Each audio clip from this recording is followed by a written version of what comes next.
Hi dear friends, I am Dr. Vinod Pankaj Mishra. I am here with solve of English High School Examination 2022 English. तो dear friends instruction इसमें से दिए हुए हैं जो कि आप पढ़ लेते हो। अब देखते हैं सेक्शन ए में दिया हुआ है read the following passage carefully and answer the question given below.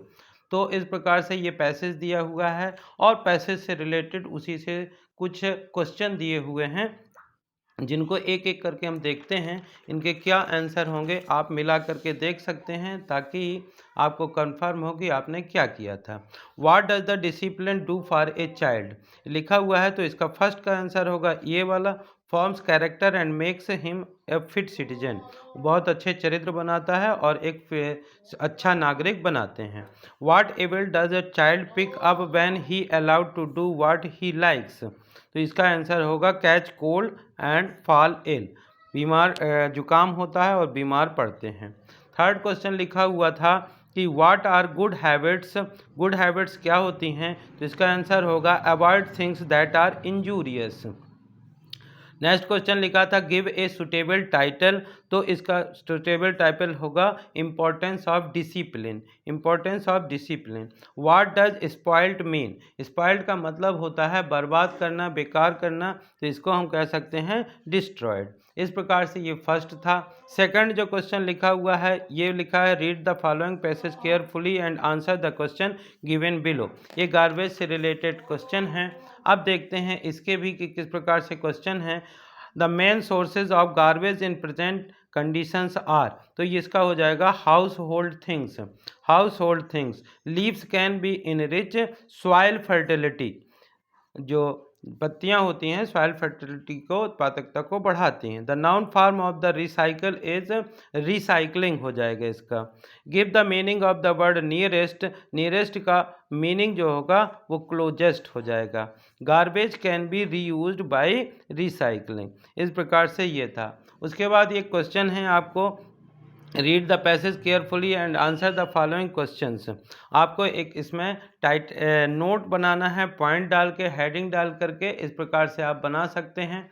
और एक लिखा है give a suitable title to, तो इसमें आप लिख सकते हैं importance of games, importance of game, of games and games, importance of games. ठीक है, तो इस प्रकार से आप लिख सकते हैं इम्पोर्टेंस ऑफ गेम्स। तो ये आपका सेक्शन बी का फर्स्ट क्वेश्चन है। और उसके बाद जो है वो आपको एक एप्लीकेशन आया है, you are Naveen Sharma studying in government higher secondary school Rewa, write an application to your principal for issuing you book from the book bank. तो इस प्रकार से आप इसकी अपने बुक बैंक से बुक लेने के लिए एप्लीकेशन लिखना था। आप चाहे ये वाला क्वेश्चन करिए, चाहे ये लिखा हुआ था write related to your father telling him about your study, अपनी पढ़ाई के बारे में अपने पिताजी को पत्र लिखना था। उसके बाद एक ऐसे था जिसमें आप importance of tree, value of games, wonders of science, how my hobby, any festival, इस प्रकार से आप कर सकते हैं। ये फ्रेंड्स यदि आपको इस प्रकार से क्वेश्चन नहीं भी याद है तो इसका बहुत अच्छा एक हिंट था कि गेम्स एंड स्पोर्ट्स के बारे में पिछले पैराग्राफ में लिखा हुआ था, तो आप चाहते तो लिख सकते थे। इस प्रकार से थोड़ा सा दिमाग लगाया करिए। Write a paragraph in about 150 words to save water, save water के, या आप इस क्वेश्चन को करिए या इस क्वेश्चन को करिए। उसके बाद एक ये था डिस्क्रिप्शन लिखना था, ताजमहल बना हुआ है, ताजमहल के बारे में आप बहुत कुछ लिख सकते हैं और इस पर को कर सकते थे। उसके बाद आता है सबका सबसे इम्पोर्टेंट, आपका सबसे मज़ेदार चीज़, section C grammar section. Be to serve our nation, हमको अपने राष्ट्र की सेवा करनी चाहिए। तो शुड मतलब होता है चाहिए, और ऑट टू का भी मतलब होता है चाहिए। शुड के बाद हम टू नहीं लगाते हैं, इसलिए यहाँ पे ऑट का यूज होगा। Ought to, we ought to serve our nation, moral duty बताने के लिए वैसे भी ऑट का यूज किया जाता है। सेकंड क्वेश्चन लिखा I come in the classroom sir, कि अधिकांशतः क्लास में भी आप पूछते हैं may I come in the classroom sir. Third question लिखा है they football in the evening, ये हैबिट को बता रहा है, प्रेजेंट इंडेफिनिट टेंस का सेंटेंस है, तो दे के साथ वर्ब का फर्स्ट फॉर्म लगाएंगे तो ये प्ले हो जाएगा। उसके बाद लिखा आई हैव बीन हियर, और जब कोई पॉइंट ऑफ टाइम जैसे मंडे होता है तो हम सिंस का यूज करते हैं। I am not afraid of death. Afraid मतलब होता है डरना। जब डरने की बात आती है किसी से तो ऑफ का यूज करते हैं। I am not afraid of death. Look before you leap. Next sentence लिखा हुआ था he has a 1 rupees one rupees note. जब ओ का प्रोनाउंसिएशन वाह होता है तो हम ए का यूज करते हैं इस प्रकार से। फिर लिखा है दे डिड देयर वर्क। इसका नेगेटिव बनाना था तो दे डिड देयर वर्क। ये प्रेजेंट इंडिफिनिट का सेंटेंस है और जब प्रेजेंट इंडिफिनिट का सेंटेंस होता है तो हम डू नॉट और डज नॉट का यूज करते हैं लगाने के लिए। तो चूंकि ये डे लिखा हुआ था दे डिड देयर वर्क, तो यदि हम इसको कहें फर्स्ट वाले का जो आंसर होगा हो जाएगा दे डिड नॉट के बाद हम डू लगा देंगे। They did not do their work. They did not do their work.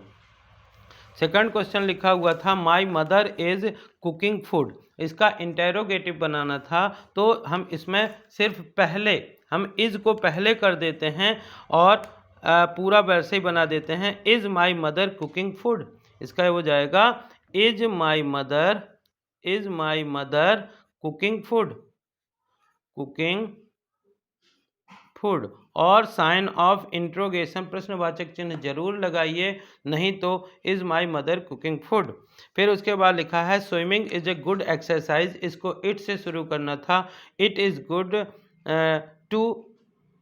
Good exercise to swim, ऐसे भी कर सकते थे, या it is good to swim, इस प्रकार से भी कर सकते थे। उसके बाद लिखा हुआ है Preeti said Ishita is working. Change the narration. तो जो ये होगा इसको मैं आपको आंसर लिख रहा हूँ और उसको आप देखिए। इट इज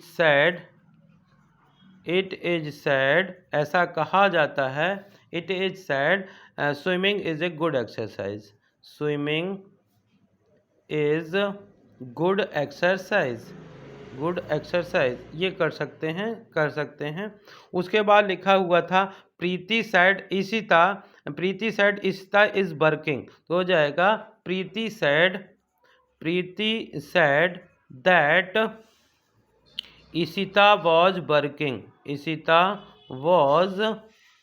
वॉज वर्किंग, जब जो इज होता है वो वॉज में बदल जाएगा। तो ये हमारा थर्ड था। ये था ही सेड, ये थर्ड था। और उसके बाद ये फोर्थ वन है। फिफ्थ वन जो था इसका ये लिखा हुआ था the box is very heavy he can not lift it. The box is very heavy he can not lift it. तो इसमें हो जाता है the box is so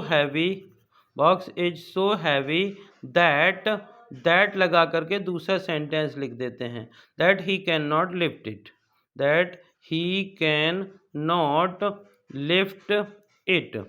The box is so heavy that he cannot lift। ये fifth one का हो जाता है। सिक्स वन का लिखा हुआ है, इसमें हमको सिक्स में बनाना if he takes a taxi he will reach the station. तो अनलेस का यूज करना है, तो इफ़ के स्थान पे अनलेस लिख देंगे। Unless he takes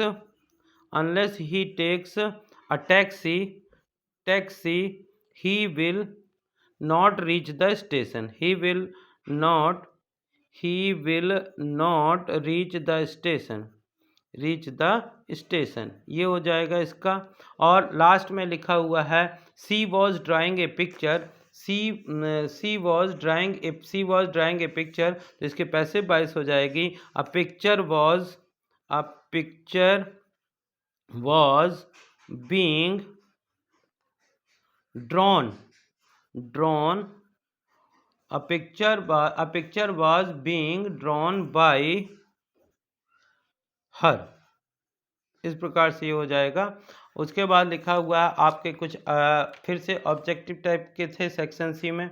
Lencho wrote a letter, तो इसमें हो जाएगा गॉड, लेंचो ने गॉड को लेटर लिखा। How many brothers did the young seagull have, तो इसका आंसर हो जाएगा 2। नेक्स्ट लिखा हुआ है who was with the young seagull on the ledge, तो इसका हो जाएगा ही वॉज अलोन, वह अकेला था।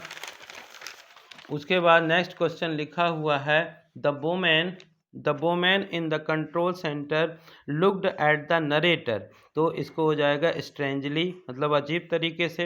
Annie's best friend was her diary, diary को ही अपना फ्रेंड मानती थी। Bread making popular is very popular in Goa.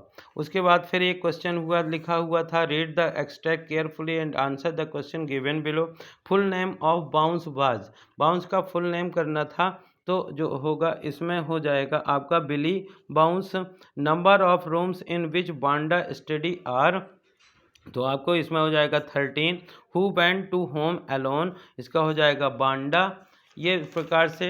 Next फिर एक पोयम दी हुई थी, उस पोयम से आधारित read the extract carefully and answer the question what has happened to the boy, तो इसका हो जाएगा द बॉय वॉज सैड। उसके बाद लिखा हुआ था विच words mean the merrily, merrily का और मतलब क्या होता है, तो जॉवियली हो जाएगा। उसके बाद लिखा हुआ था the boy has lost his ball in the, लड़के ने अपनी गेंद कहाँ गुमा दी थी, तो ये हो जाएगा वाटर। उसके बाद ये आपके कुछ क्वेश्चंस थे जो कि आए हुए थे, सभी इंपॉर्टेंट क्वेश्चन आपने याद किए होंगे, लिखे होंगे। और उसके बाद इधर से भी कुछ क्वेश्चन थे, एनी 2 करना था, 2 मार्क्स के थे ये 3 क्वेश्चन थे, 3 में से कोई 2 करना था। उसके बाद ये 30 वर्ड्स में क्वेश्चन लिखना था, इनमें भी कोई 2 करना था। और इसके बाद 75 वर्ड्स के क्वेश्चन थे, इनमें भी आपको एनी 2 करना था। और ये लास्ट में 3 मार्क्स के 2 क्वेश्चन थे जिनमें। तो डियर फ्रेंड्स, आई होप कि आपको इस प्रकार से ये पसंद आया हो। यदि आया हो तो इसे ज़्यादा से ज़्यादा लाइक करिए, शेयर करिए। और यदि आप चैनल के लिए नए हैं तो प्लीज़ इसे सब्सक्राइब करिए, बेल आइकॉन को प्रेस करिए, ताकि इस प्रकार के सॉल्व जो है सभी पेपर के आपके पास समय समय पे पहुंचते रहें। Thank you for watching.